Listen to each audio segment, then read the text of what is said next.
Okay, so today I am motivated to speak on um, the perfect point of attention. This is not a phrase that I can take credit for. The first time I heard this phrase or something very similar to it used was by a man whose name is David Icke. He is over in the UK somewhere, thought by many to be a conspiracy theorist. He has been speaking out for over 30 years on many different things. He has a unique vision in the way he sees the world, and I think it's worthwhile to listen to the things he has to say, as we can learn from each other. We all can learn from each other. But I consider him a friend in the spiritual sense. So, not to say that I agree with everything he says, but I align to enough of his perspective, and I appreciate his perspective, I guess is maybe a clearer way of saying it. I really appreciate what he does. I really appreciate his unique vision. I appreciate his speaking out for what he believes in, even when he's being criticized rather strongly, and that has been going on for over 30 years. And so this is a great thanks to David Icke for the work that he has done. And more than that, more than for the work that he has done, but for his continuously being true to himself, his unwillingness to conform to things that he does not believe, his steadfastness in his truth. And for that, I am exceptionally grateful and appreciative. Okay, so on this channel, the message of love, as it was inspired me to create, is all about allowing us to re-know God, because God was given identity that was unlike God, and so this channel has been about love, which is what God is, absolute perfect love.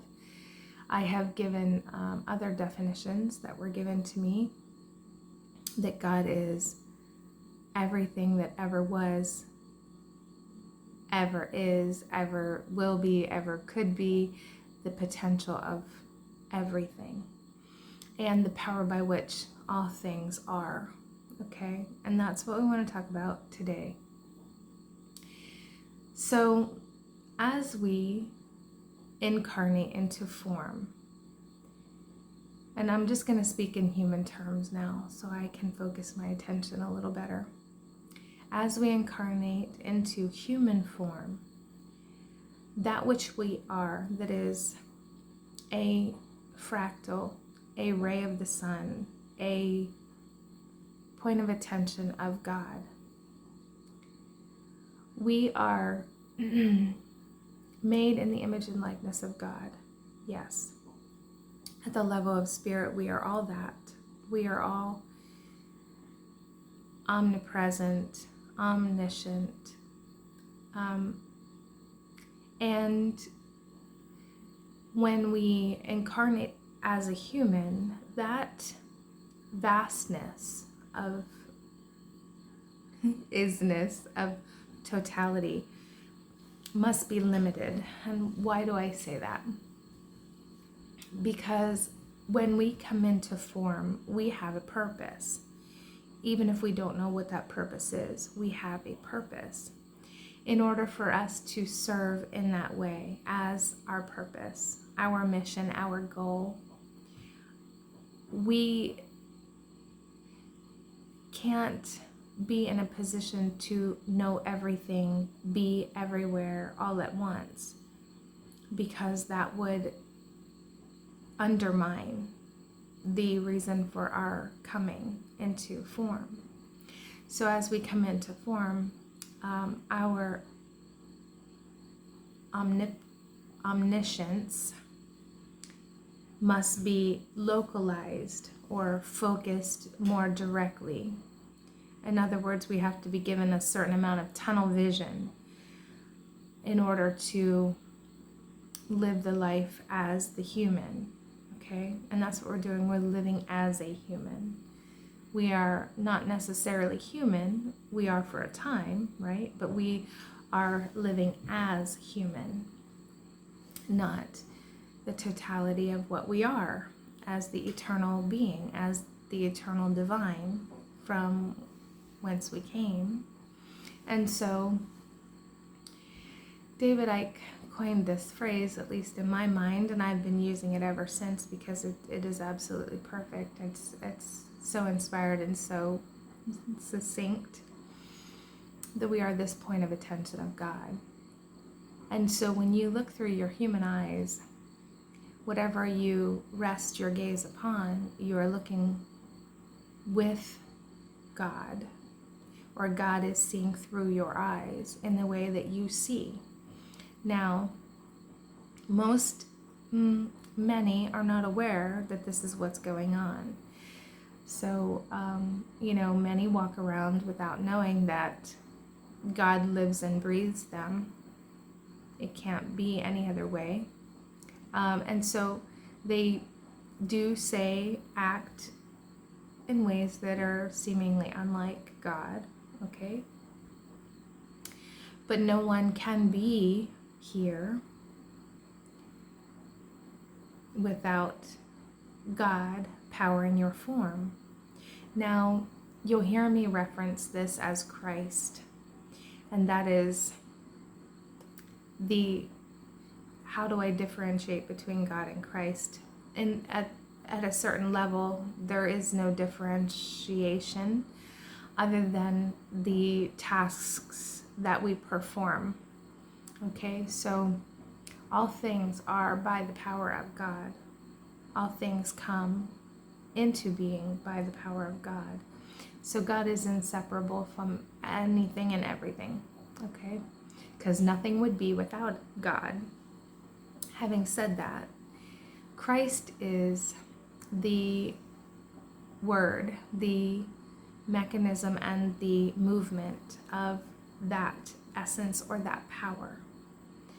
So God is the still point, the stillness before motion. It is that absolute potential in stillness. All things available, all things possible, probable,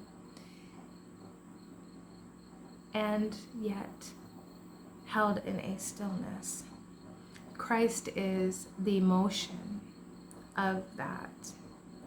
And so the creation or the creator, God is, we call, many say source or the infinite creator, okay? I would say that the infinite creator is Christ, and God is the source of Christ, okay? So the origination, or the one who gave birth to Christ. So it was given to me at a different time that in this way, and I will say it this way. And God said to Christ, to the only begotten, which is all of us, okay, and everything. So God said to Christ, create for me a world that I might know myself. So it is as if God gave birth to offspring that we call Christ in infinite forms. I don't know for sure if it's infinite, but it's certainly beyond the scope of my human mind to create a limit to it, because everything that we see, everything that we hear, everything that exists to allow us to be in form are all aspects of Christ. The air that we breathe is an aspect of Christ. It would not be without God. And so all of these things are part of Christ. When you hear people talk about other planets and life on other planets, if that is something that comes into our awareness and we participate in, it is also part of Christ. Because that is the Christ experience. No matter where you are interacting with another aspect of yourself, whether it be a rock, whether it be an animal, whether it be, these are all aspects of Christ. So, particularly in form, right? Because it's in form. Things that don't have form, we think they don't have form, but they still do, would be, like I said, the air. There are molecules, there are atoms, there are, in our environment that we can't see, but they are not formless, but we think that they're formless, okay? All of that we say without form means undetectable to your human eyes, that you think it has no form, but it really does, okay? So the energy in motion, yes, okay. So energy in motion is Christ, because all things actually can be traced back to energy. And so energy at rest in its stillness is God. Energy in motion would then be Christ in this way of looking at it, okay? And this is all symbolic. So, okay. So the perfect point of attention of God is what we are as we come into form. So, in this form, I see through my lens of identity. Okay, so many are working now to help us lift the restrictions and limitations of our self-identities. Now, what that means is that we have been defined in a certain way through our minds. And even more so, we have accepted these definitions. So basically, we have accepted what we think we are. There is a saying, and it is a quote, and it says,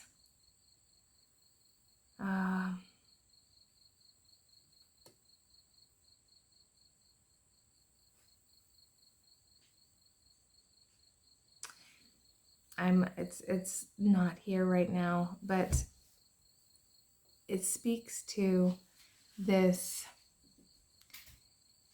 we are what we think we are, okay? And in this quote, though, it actually ends with, I am what you think I am. I'm not what you think I am. I'm not what I think I am. I am what you think I am. And that means just from the other person. And I think that was the quote. Another person looking at me makes a determination about who I am through their awareness, through their lens, through their focus of attention. But that's not who I am, right?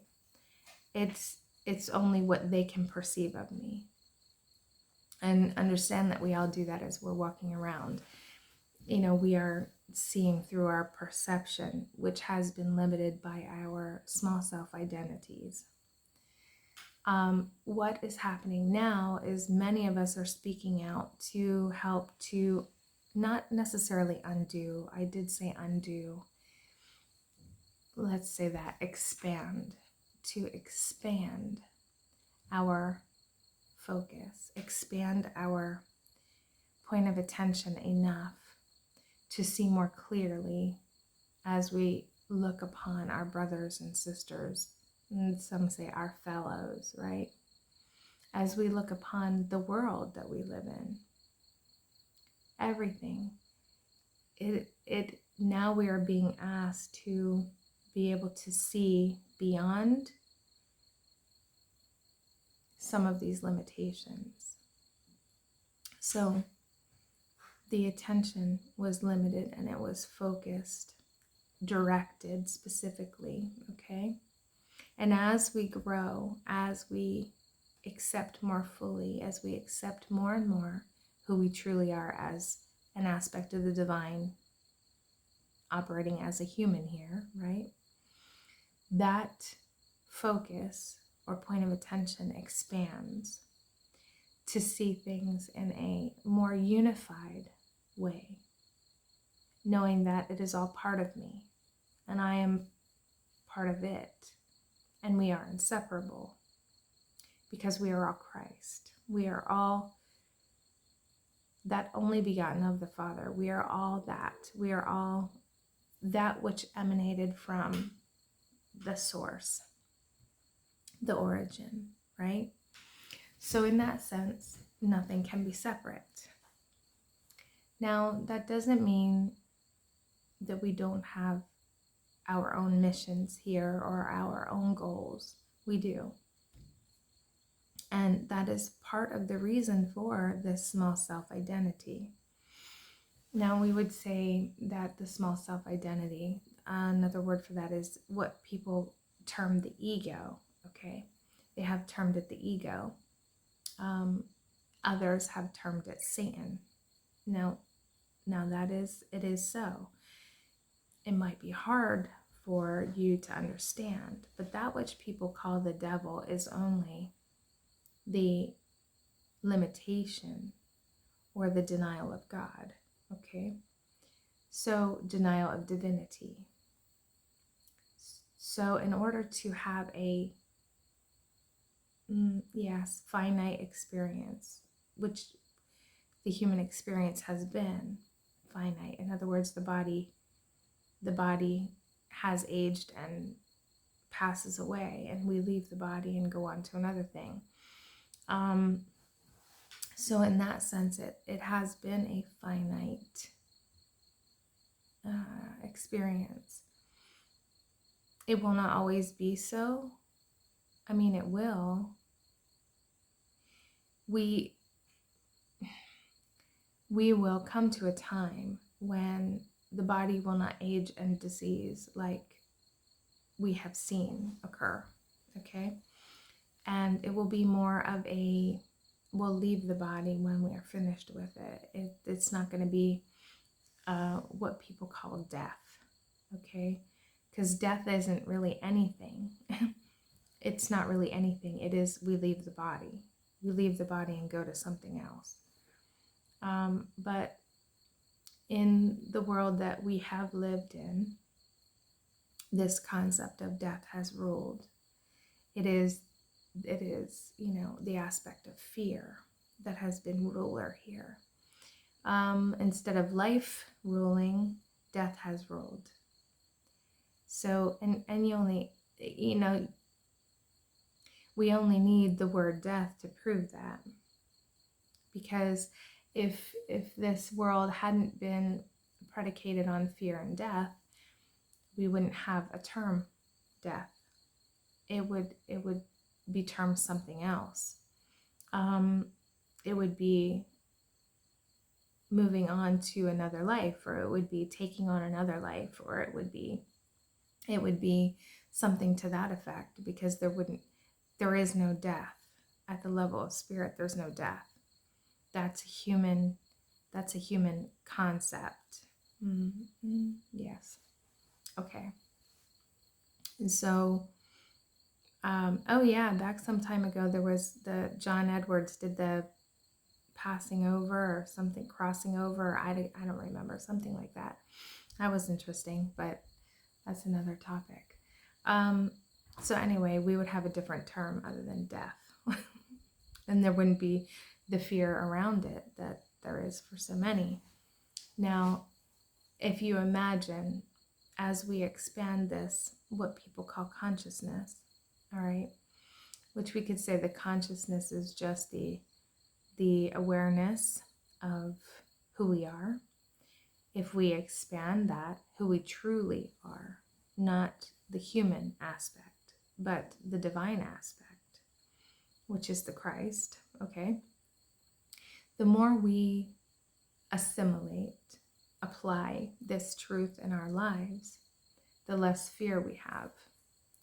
And so what happens is the world becomes a very different place, visually and otherwise. It actually does become a different place. Because when we are the creators, as Christ, we are creators. We create the world we live in. If we are creating from a place of fear, the world is going to be very different than if we are creating from a place of love, which is more true to who we are, okay? Love in its perfection. So, if you can imagine the world we live in without fear, you may be able to see how it might look. Let's reference the Garden of Eden, for example. The Garden of Eden is our world, earth, even, without fear. That's all. That's what it is. So the world without fear would be whatever you can conjure in your mind, the image of the Garden of Eden in its perfection, would be the state of our planet and the world without fear. Okay. So when people speak of this, the devil or Satan, it is only fear in its most concentrated form. Okay. So it can be present everywhere if you align to that. And all that means is, what does it mean to align to it? Well, we are here with free will. So we have free will. Free will allows us the choice to choose in love or in fear. That is the choice. There is always only that choice. Now that is, will you think the thoughts of fear? Will you think the thoughts of love? Will you think, or will you act in fear, or will you act in love? So A Course in Miracles teaches that everything is either love or a call for love.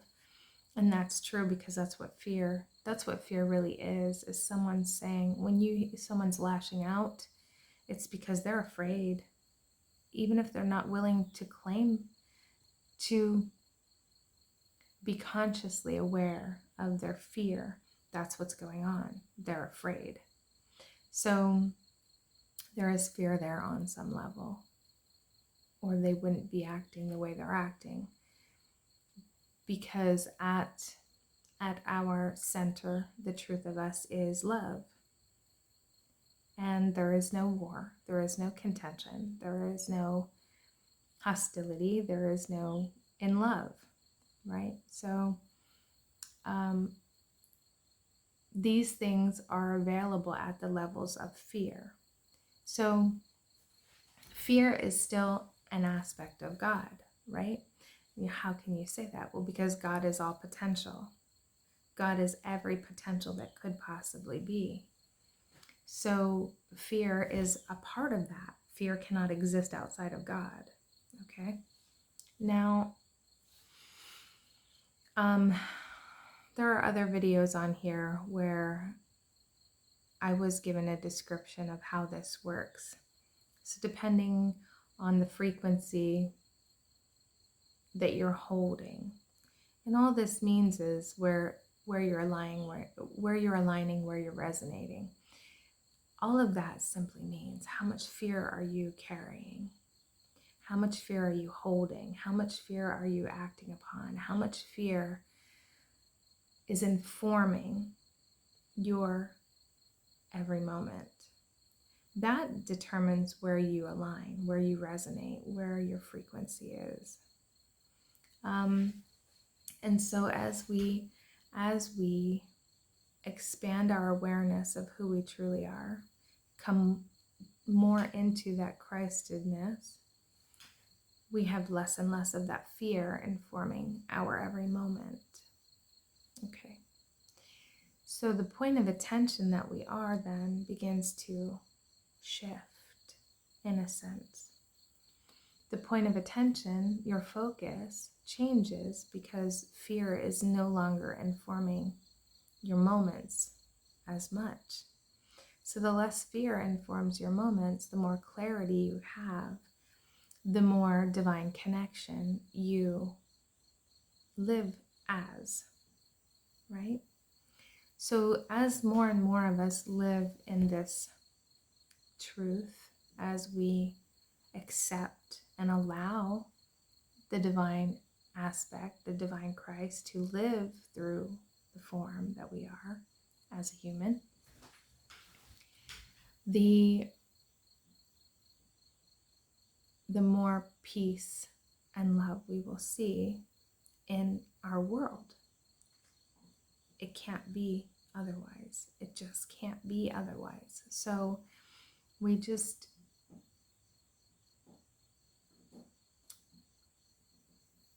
I guess I was asked to speak on that, or inspired to speak on that, because I had a conversation with a delightful woman today who is in another state, and I will be going there to view a property.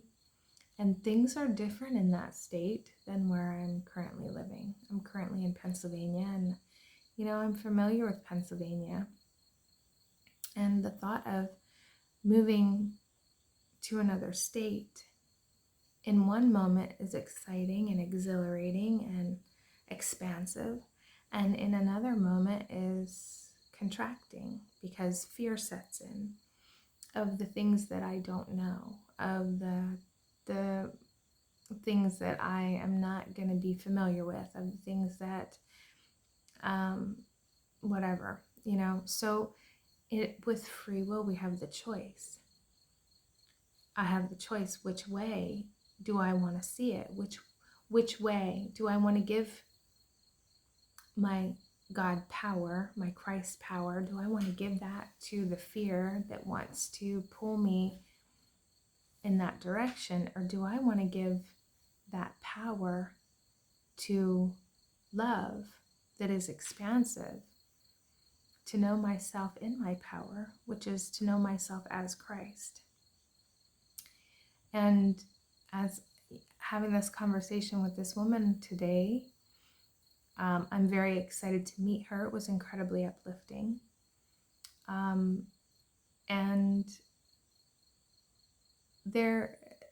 I said in that conversation, I said, even though I don't like the politics of this state that this property is in, the politics of that state are not the people that live there.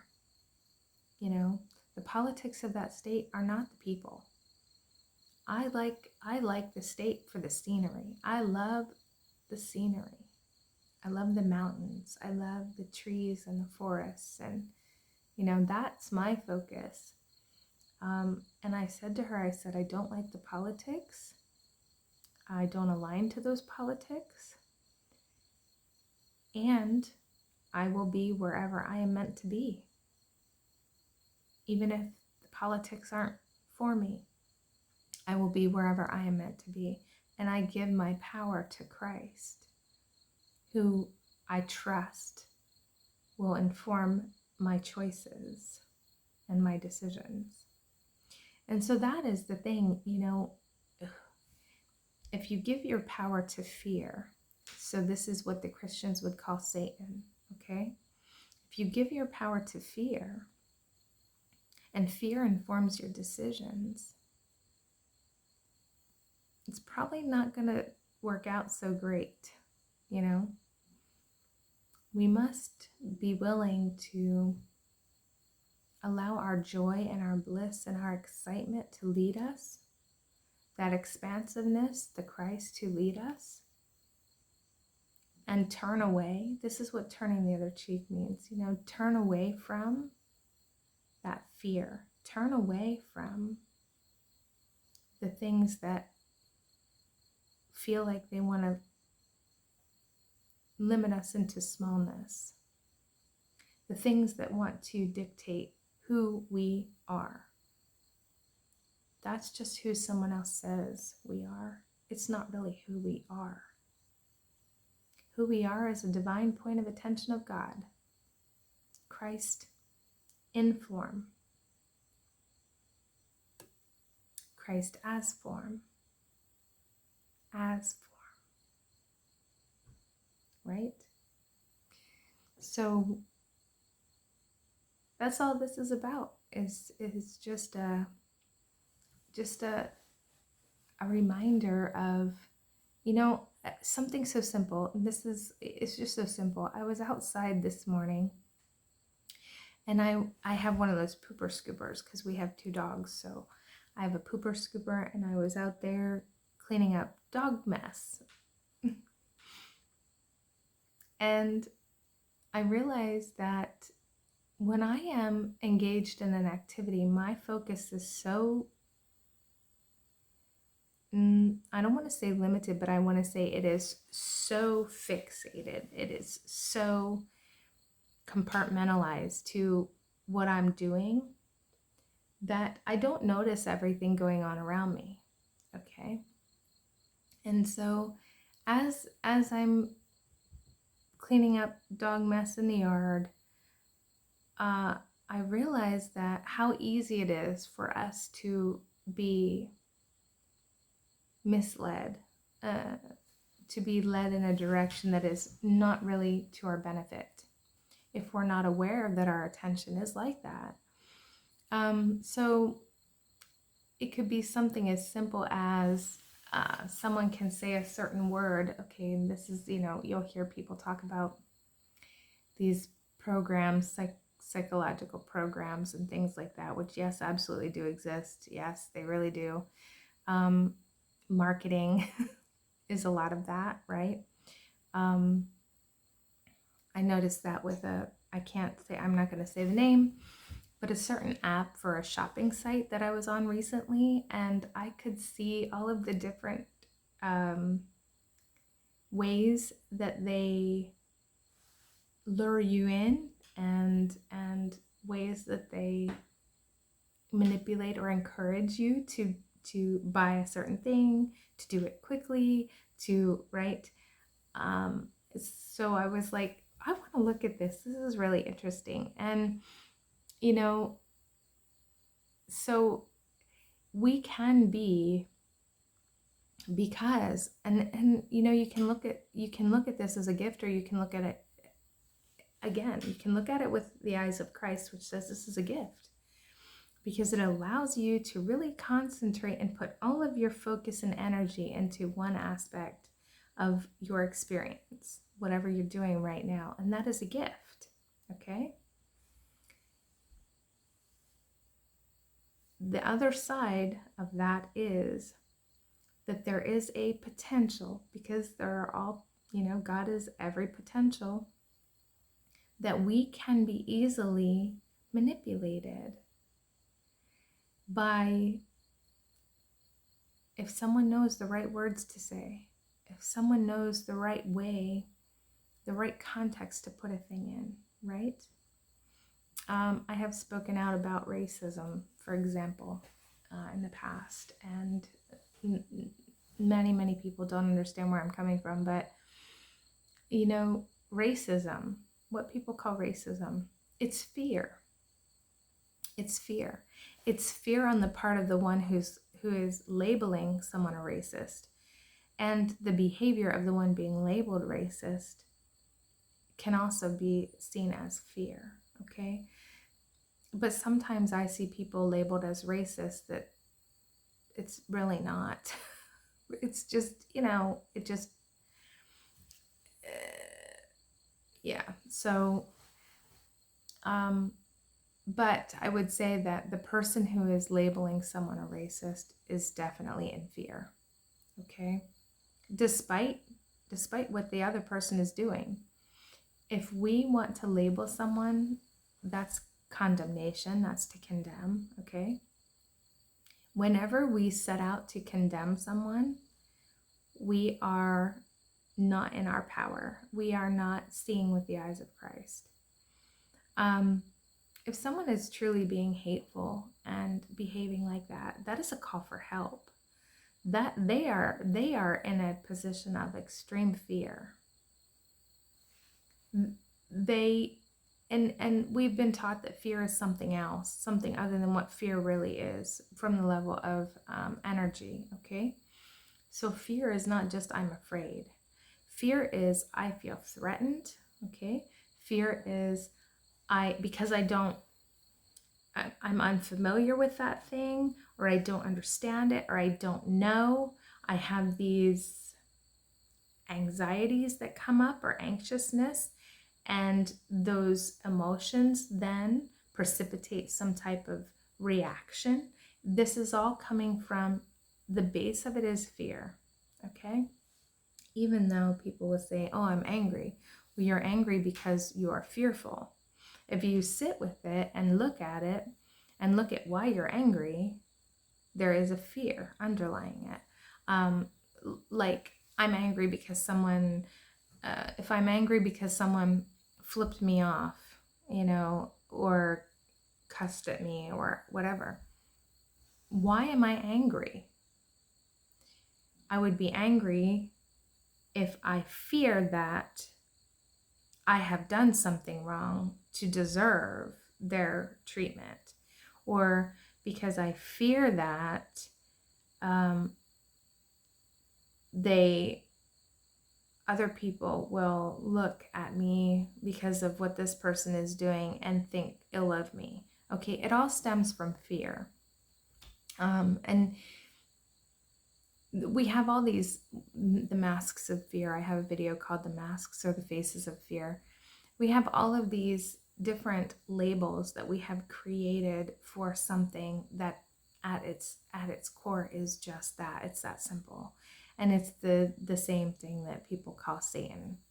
All right. It's I'm not going to say it's bad, though there are many who would say fear is bad. It's not bad. It just is. Okay. Love, of course, I want to say love is good, right? Love is God, so it's good. Love is our true essence. It is our true identity, which of course I would say is good. But that would make fear bad, wouldn't it? So, you just gotta look at these. All of it exists in God, and that we are given that choice where we're going to align. We cannot blame a thing that we want to call Satan or a thing we want to call the devil for our choices or our actions. No, that's my choice. I'm standing in my power. It is my choice. No one makes me do anything. I choose it or not, right? If someone comes and says, you have to do this, you must do this, or else we are going to X, Y, and Z. We're going to take you to jail, right? I still have a choice whether I do it or don't do it. And if I say, well, I'm not willing to do that, so do what you must, do you really know for sure they're going to cart you off to jail anyway? They're threatening it. But if I do as they're telling me because they have threatened something, if I choose against it, see, I'm making a decision out of fear. We are given the choice. And through history, through our experiences, we have learned that there have been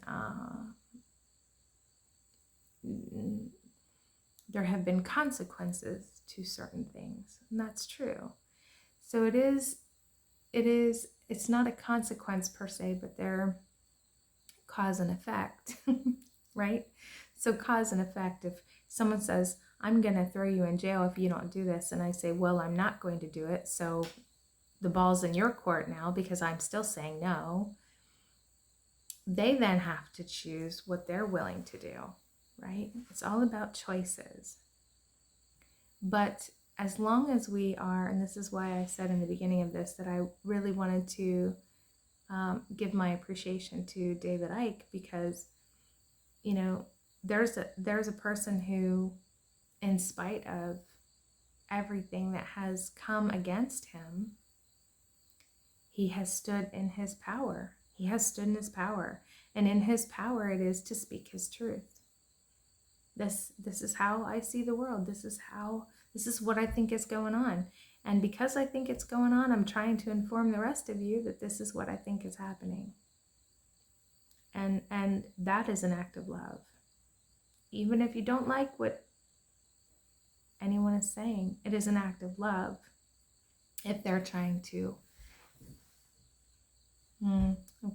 caution coming in, because there are those out there who are, I want to say, hired, who are enlisted in a way to give messages that lead people astray. And in that sense, that's not an act of love.